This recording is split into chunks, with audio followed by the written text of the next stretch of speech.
À la fin du match de la Coupe du Monde opposant la Tunisie à la France, TF1 n'a pas attendu la fin de la rencontre et a lancé la publicité, annonçant un match nul finalement annulé.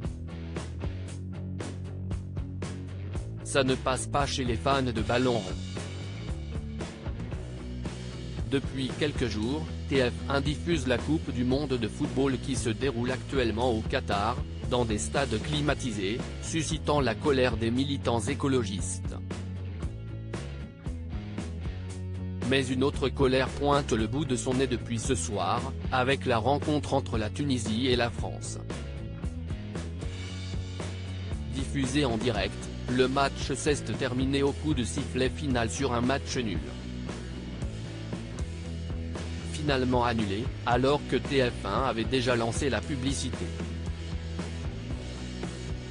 TF1 lance la pub alors que le match n'est pas terminé. La chaîne a en effet été prise de court par une décision de l'arbitre.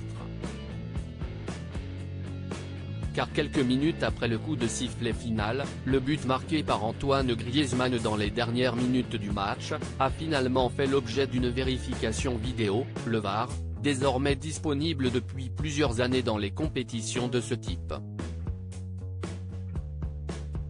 Décision a alors été prise d'annuler le but, et la rencontre de s'achever sur une défaite de l'équipe de France, essentiellement composée de remplaçants ce soir-là. Si cela ne change rien au résultat final, avec une équipe nationale qualifiée pour les huitièmes de finale et à la première place de son groupe, reste qu'il a fallu patienter jusqu'au match de la Coupe du Monde, émission présentée par Denis Brognard, pour découvrir le véritable résultat de la rencontre sur TF1, alors que beIN Sport, qui diffuse l'intégralité de la compétition, avait quant à elle fait le choix de conserver l'antenne.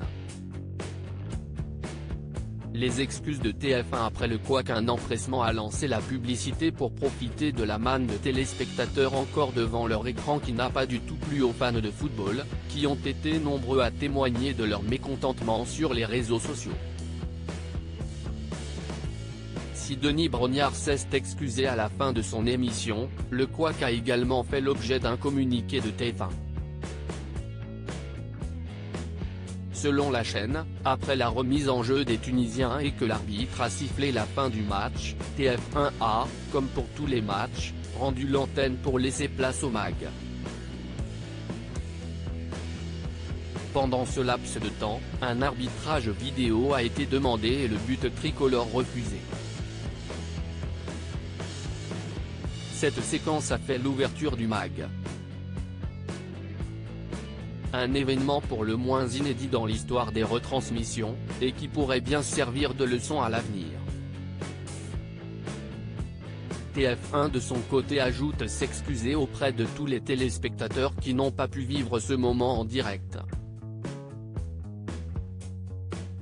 pic.twitter.com/oxinsa06bj, TF1 novembre 30, 2022. À lire aussi: on était persuadé que le match était fini, les excuses de Grégoire Margoton après l'énorme bourde de TF1 pendant France-Tunisie.